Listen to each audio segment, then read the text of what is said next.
From a young age on, we're often conditioned into thinking that failure is bad.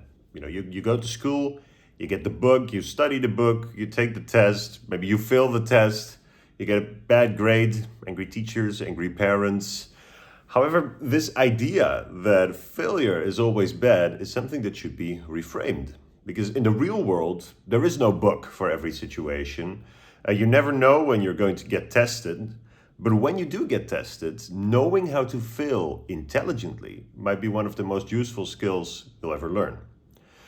When we were writing our book, The Dynamics of Business Behavior, we had a fascinating conversation with Thijs Béjeux, an independent researcher at Harvard who works directly with Amy Edmondson, who literally wrote the book on intelligent failure. And we talked about the importance of organizations being able to fail rapidly, learn from it, and thus fail intelligently. And now the reason why this is so important is because it's the only way to adapt. It's the only way to stay innovative. It's the only way to come out on top in a world that is so uncertain, complex, and volatile. Now, how do you do this? In our book, we have 18 evidence-based interventions that have step-by-step protocols on how to change in a behaviorally informed way as a manager, as an organization. However, we also strongly recommend no one to copy-paste these interventions, to just roll them out in their change programs, overhaul their existing structures. Instead, we encourage this idea of experimentation and intelligent failure. Now, how do you do it? Well, first of all, leaders need to be able to evoke a mindset of experimentation, that it's okay to take these types of risks.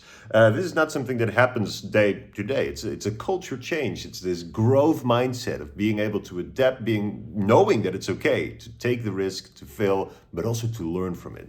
If leaders can reduce the cost of experimentation, and this is different for each company I know, but if you can bring those costs down, make that more an efficient and streamlined process, you'll notice that it becomes a lot easier to take risks and to fail intelligently. Now, for the stakeholders that are driving changes, that are experimenting, make sure that it's aligned with some type of goal that you're striving towards, that it's hypothesis driven, that it's based on some type of data. Maybe you read a book, you did some research, you had interviews with stakeholders, and then pick the appropriate scope. Start experimenting with a change on a small level, not so small that it won't have any impact at all, but not so big that you have any significant risks of destroying the entire company. Now, and when you do that, the most important thing is to take time to reflect and to make sure that you really dig into why did we fail if we failed? What were the steps that were leading up to it? And what can we learn and how can we transmit those learnings to new environments, to new challenges, and to new changes? So I would say, dare to fail, but fail intelligently.